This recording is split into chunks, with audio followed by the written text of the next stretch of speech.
Madrid est clairement une belle ville sous-cotée. Bonjour les voyageurs! Je vous propose dans cette vidéo de vous aider à préparer un potentiel séjour dans la capitale espagnole. J'ai passé plus d'une semaine à Madrid durant le mois d'août 2023 et je vais vous faire un retour d'expérience de mon voyage. Au menu de cette vidéo, transport, climat, budget et vie pratique.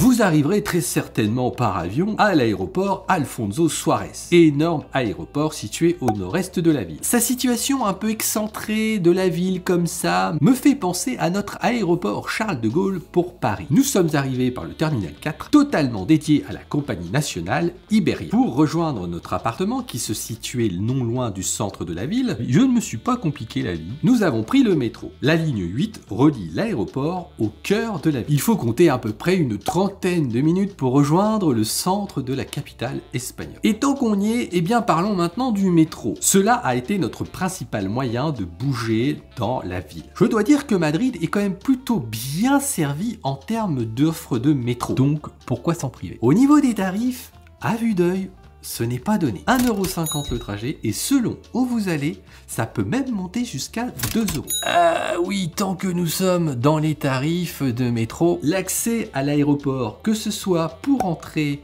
ou pour sortir de celui-ci, ça vous coûtera 3 € de plus que votre trajet simple. Et attention les petits malins là qui voudraient esquiver ces 3 € parce qu'on a l'impression qu'on peut le faire. Eh bien sachez que la porte de sortie à l'aéroport ne s'ouvrira pas. Il faut vraiment s'acquitter du supplément aéroport. Pour circuler, vous devez prendre cette carte qui s'appelle la Multi, facturée 2,50 €. Et là, vous pouvez commencer à me dire, mais ça commence à faire un petit peu cher cette histoire. Eh bien non, cette carte Multi peut être utilisée jusqu'à 3 personnes. Ce n'est pas une carte à prendre individuellement. Et si vous regardez de plus près les tarifs, ils proposent 10 trajets pour 9,10 €. Et là, ça vaut carrément le coup puisque ça ramène à 91 centimes le trajet. Oui, merci, je sais, je suis plutôt fort en maths. Donc finalement, le métro à Madrid, ce n'est vraiment pas cher du tout. Au niveau des rames, en ce mois d'août, on était plus proche d'un métro toutes les 10 minutes en moyenne. On avait peu de monde, mais de ça, on va en reparler un petit peu plus tard.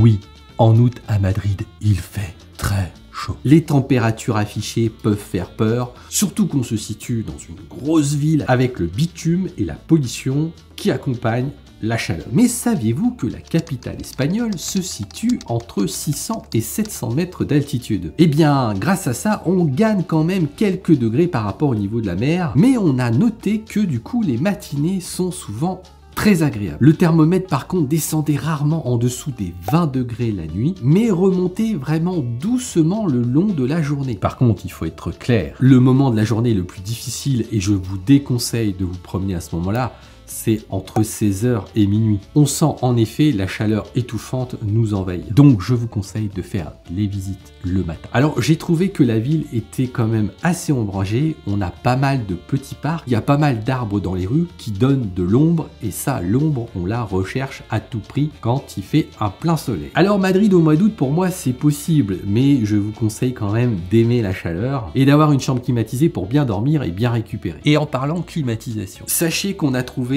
un bon réglage des clims. On n'a pas un choc à l'américaine entre les intérieurs climatisés et l'extérieur où il fait très chaud. Pour les assidus de la chaîne, vous le savez, si je suis allé à Madrid, c'est suite à une petite étude que j'avais faite dans cette vidéo où je partais à la recherche de la capitale de la zone euro la moins chère. Et la capitale espagnole était sortie en tête. Alors, qu'ai-je constaté sur place? Eh bien, au niveau de la restauration, on s'est fait à peu près 5-6 restos ou marchés, et je synthétiserai en disant qu'il y a une chose à avoir en tête, mais remarquez, ça peut marcher pour quasiment toutes les grosses villes touristiques. Si vous êtes dans un quartier pas ou peu touristique, dans ce cas, vous pouvez trouver des restaurants vraiment pas cher à Madrid. C'est selon moi clairement moins cher qu'en France. Après, évidemment, on a le corollaire. Si vous vous rendez dans des endroits hyper touristiques, eh bien les restaurants qu'il va y avoir dans ces quartiers vont être beaucoup plus chers que la normale. Et là, ça revient grosso modo à se payer un restaurant en France. Alors nous, comme d'habitude, on a davantage mangé à l'appartement, donc on a fait pas mal de courses dans les supermarchés. Eh bien j'ai trouvé que les prix étaient assez similaires par rapport à ma petite ville de Provence. Par contre, je pense que si on devait faire un comparatif entre Madrid et Paris, Madrid est clairement moins cher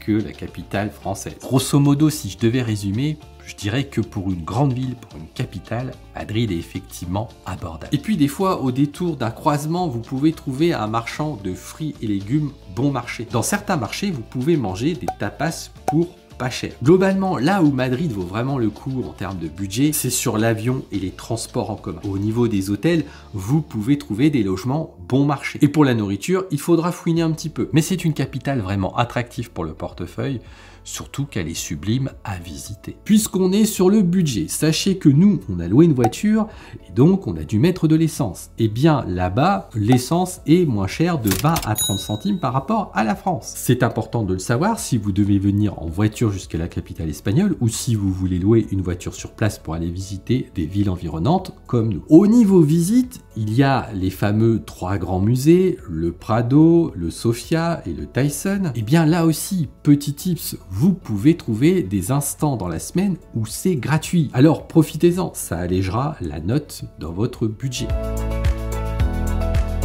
Allez, maintenant, quelques informations pratiques que j'ai notées à droite et à gauche et que j'avais envie de vous partager. Comme on était sur la nourriture, sachez que vous n'allez pas être dépaysé à Madrid pour les supermarchés. Vous trouverez pas mal de Carrefour, Auchan, on a croisé aussi pas mal de Dia et de Mercadona. Bon, là c'est une enseigne pour le coup espagnole. Madrid, sachez-le, a gardé son principe de marché couvert. Vous en trouverez un dans quasiment chaque quartier. Ils vous permettront de trouver des fruits, des légumes, de la viande, du poisson si vous désirez cuisiner, et certains d'entre eux propose même de la restauration, vous pourrez manger quelques tapas. On en a fait quelques-uns, dont celui de San Anton et celui aussi de notre quartier. Par contre, si vous devez aller voir le plus beau de Madrid, c'est-à-dire celui de San Miguel, je vous déconseille d'y manger pour le bien-être de votre portefeuille. Attention à la vie espagnole. Les Madrilènes ont tendance à déjeuner très tardivement, pas avant 13h. L'heure de pointe est plus aux alentours de 14h. Du coup, certains restaurants qui offrent de la cuisine locale ne sont pas ouverts avant 13h. Bon, un petit bémol à ce que je viens de dire. Dans les quartiers touristiques, vous trouverez des restaurants ouverts à midi. Évidemment, ils s'adaptent à la clientèle du quartier. Et puis, si vous avez envie de vous faire un fast-food, sachez que tous les McDo, Burger King et Five Guys sont ouverts à des horaires qu'on connaît en France. Mais mon petit conseil, c'est d'avoir en tête ce décalage et de vous décaler par rapport à la vie espagnole. Bon, sachez que nous, au niveau de notre petit supermarché de quartier, qui était un Carrefour Market, eh bien en termes d'horaire, c'était extrêmement large. On peut pas faire mieux. 7 sur 7, 24/24. C'est l'avantage d'être dans une très grande ville, une capitale. Autre information concernant les musées, j'ai trouvé ça assez rude. En particulier pour le musée de la Reine Sofia et celui du Prado, les conditions d'accès et de visite sont assez strictes. Vous n'avez pas le droit à de l'eau, vous n'avez pas le droit à prendre des photos, pas le droit de filmer. En plus, certains gardiens sont assez stricts, ce qui peut gâcher un petit peu